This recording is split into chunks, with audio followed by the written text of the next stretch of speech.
Good morning, everyone. I'm on a brutal workout path now. Okay, so I did my chest day today. It's all about volume because work equals volume. I did 12,000 pounds of volume. Never mind the reps, never mind the weight, never mind the sets. It's all about how much volume can you get in order to build a muscle group. So I'm feeling pumped right now. I've got my workout game on.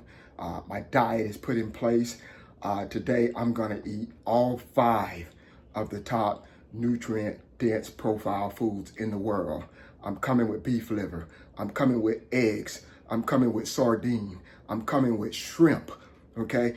And I'm coming with spinach. So I'm coming with all of the top 5. I'm bringing my A game to the process now. I'm feeling pumped. Just got finished with my chest workout today. Tomorrow is on to the back. Game on.